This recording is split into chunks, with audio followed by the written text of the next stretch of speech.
right, just a little bit of help for the 1.09 lab that you're going to be doing. This is going to be focusing on applying science that you already know. The situation is they've dug up some things in Mexico. Are they real artifacts of an ancient civilization, or are they a phony? Well, you're going to have to do some measuring to determine whether they are or not. So looking at something like this, you need to be able to measure accurately. Is this 2.5 centimeters? Is it 3 centimeters? What you'll need to be able to do is look at that and determine the edge of the ruler is right here. So this is 2.01, 2.1, sorry, and 2.2. So you would measure this as 2.2 centimeters. Something critical to know is the difference between precision and accuracy. You can be precise. Right here, this is very precise. You're getting the same thing over and over again. But is it accurate? No. Accurate would be right there in the center. So in this situation, you're precise but not accurate.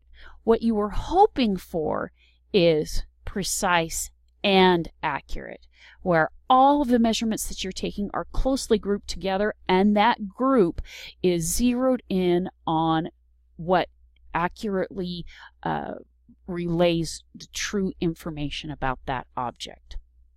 Something you'll want to keep in mind as you do this lab is what base units are. Wink, wink, hint, hint, nudge, nudge. You're going to have some questions that may deal with something like this. You have to determine whether something is an SI base unit. What's wrong with grams over centimeter cubed? Well, if you look at it, the base unit for mass is a kilogram, not a gram.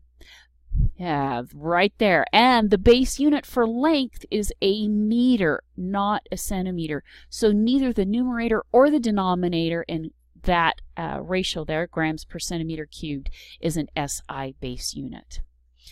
Last thing you'll need to do is, after you've calculated the density of the object, you'll need to have to compare it to known samples. And if you look here, and this little chart is in your lesson material, natural rubber has a density of 0.92 grams per centimeter cubed. Now notice that right there.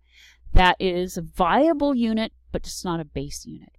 A manufactured density of rubber has 1.5. So depending on what your results are, you can determine whether the sample that you're looking at is either a fake or authentic.